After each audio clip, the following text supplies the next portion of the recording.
Hi everyone, welcome back to our YouTube channel. Today I wanted to set the record straight about two techniques that are widely being taught right now to pregnant and postpartum women. Oftentimes they're being more taught to pregnant women. We at the Bloom Method refer to these two techniques as the diaphragmatic breathing and the belly pump. Diaphragmatic breath, it's just breath. There is zero activation in your pelvic floor and in your abdominal muscles during the exhale component of a diaphragmatic breath. The best visual that I can share with you, and I actually love this visual, is if the majority of people walking around in adulthood are chest breathers, because they are, for the most part. Just like our babies, we come into the world breathing via the diaphragm, and then through stress response and other situations that we can't really handle all the time, we evolve into being more shallow chest breathers. So most of the moms that come to the Bloom Method, we have to get them out of the chest breath and into the gentle diaphragmatic breathing. So when you chest breathe, if you were to inhale, let your chest rise. Exhale, pull your chest cavity all the way down where you felt the chest muscles activate and push the chest downward. Think about how bizarre everyone would look and feel breathing 22 to 23,000 times a day. That's what I feel when I see some of these pre and postnatal specialists teaching diaphragmatic breath with an activation on the exhale. That would be more like the belly pump that we teach. So the diaphragmatic breath is just breath. It lengthens the core muscles down into the pelvic floor on the inhalation, which is why from the rib cage down, you get this slight expansion in the torso. We're never pushing the belly out. We don't want to feel like we're pushing against the abdominal wall during an inhale, because that doesn't work when we're pregnant, trying to prevent separation, and it doesn't work postnatally when we're trying to heal and re-strengthen our core, whether we have separation or not. We want it to be natural, gradual, and pretty gentle. It should feel like a natural breath. You should get to a point where you don't even realize you're breathing in your diaphragm, because it's just now the way of life for you. You have completely repatterned your breath.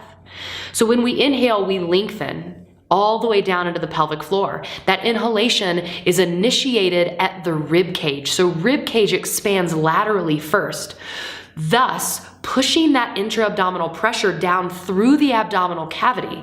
Then the TVA lengthens slightly, which is why the belly extends just ever slightly. And then the pelvic floor lengthens as well. Sometimes I'll use the visual of descending and opening down into the pelvis, kind of like a flower or a hammock as wind came and caught the hammock. On the exhale, I use the word rebound a lot with our clients. The pelvic floor rebounds back to its neutral state, as well as the TVA and the rib cage. Nothing is being forced. Nothing is being activated. You should not feel a tightening in your pelvic floor, a tightening in your abdominal muscles, or a knitting of the rib cage coming together. Save that for the belly pump. Breath is just breath. And then when we get to the belly pump, this is where it becomes a little more intentional. We stay with that same diaphragmatic moving pattern. What shifts is our exhale. The exhale component becomes more intentional. At the Bloom Method, we guide our clients through the activation component of the belly pump in several different ways, because we all think a little differently. One of my favorite ways is to guide the exhale component of the belly pump with an S sound. Sometimes we call it a resisted exhale. Sometimes we call it the S breath. Whatever you want to call it, you are basically making a powerful S sound. It is not a tss, it is a tss, where the moment you start to make that S sound, you have no choice but to lift your pelvic floor and to wrap your TVA, because that's what we're trying to do with the S exhale is to initiate a deeper connection to the core and pelvic floor. So we lead every diaphragmatic exhale in the belly pump with that S sound. The moment the first S sound comes off of your lips, you begin to lift all 4 sides of the pelvic floor. The front of the pelvis comes together with the tailbone. The sits bones come together and you lift all of those muscles as one. Almost immediately, within milliseconds of lifting the pelvic floor, you want to continue that S exhale to allow you to activate all the way up your core, from hip bones all the way up to the rib cage. And at the Bloom Method, we talk a lot about wrapping because the belly button to spine technique is just not super effective. Our TVA is a corset that wraps the entire torso. If we can imagine using the exhale to wrap the transverse abdominal muscle from either side of the spine around to the front of the torso, we are going to get a much more effective activation. So we begin to wrap.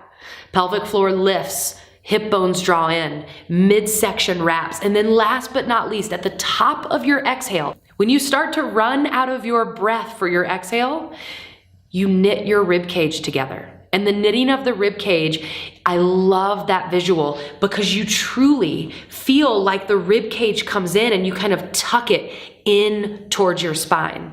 As soon as you knit that rib cage together at the top of your exhale, you inhale right back into that.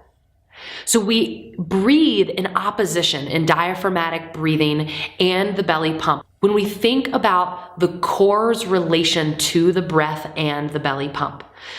So when we inhale after we've been activated in the belly pump, we release and soften and lengthen rib cage, belly, pelvic floor.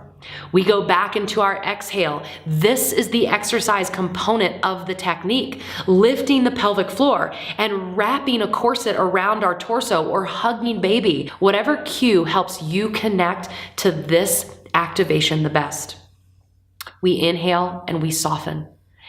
From the rib cage all the way down to the pelvic floor, those muscles lengthen.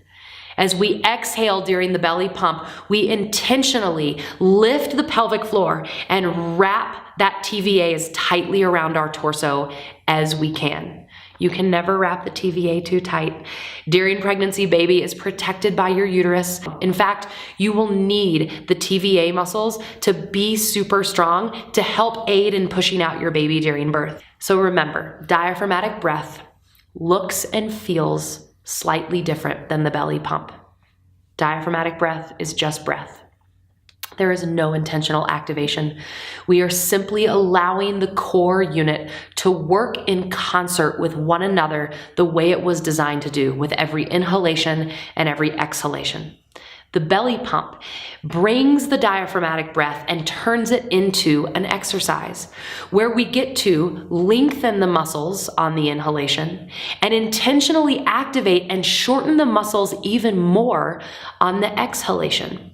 So you do get that intense wrapping and tightening sensation. You do get to tap into the muscle memory on the exhale component of the belly pump, making your core stronger with every pump. As always, so good to virtually be with you guys. Make sure that you give this video a thumbs up if you like it. I really love being here with you. So if you want more videos, make sure to subscribe and like them so that we keep coming back time and time again.